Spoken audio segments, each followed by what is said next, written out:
The myth of Izanami and why death must remain unseen. Now, Izanami does not rule the dead because she chose to. She rules because love followed her where it should not have gone.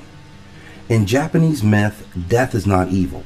It is contamination, a state that spreads where boundaries have been violated. Izanami is not terrifying because she dies. She is terrifying because she is looked at after death. Izanami and Izanagi create the world together. The land, the sea, the gods, and creation itself is intimate, cooperative, and sacred. So this is not a domination myth. This is a partnership. And then Izanami dies, giving birth to fire. It is painful, it is messy, and it feels wrong, as we watch creation claim its very first prize. But then we see love that refuses to let go, because Izanagi cannot accept her death. And this is the first mistake. So he descends into Yomi, the underworld, not to conquer, not to rescue the world, but to bring his wife back to life. This is not noble. It is selfish. He wants continuity where none is allowed. Izanami tells him not to look at her, not as a test, but simply as mercy.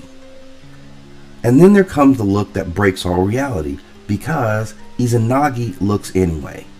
What he sees is not a monster in the cinematic sense, but what he sees is rot, decay. This is the truth of what death does to the body when life has left it.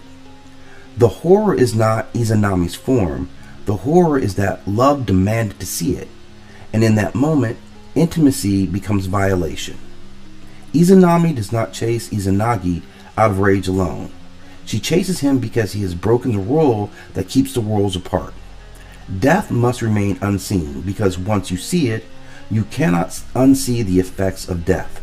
You cannot romanticize it. You cannot pretend love makes it safe. Izanami becomes death not out of malice, but out of necessity. And this is why Izanami must be sealed away. When Izanagi escapes, he seals Yomi behind a boulder. This is not abandonment. It is truly containment. The living cannot coexist with unveiled death. Izanami promises to take 1,000 lives a day. Izanagi answers that he will create 1,500 more. It is not victory, it is called equilibrium.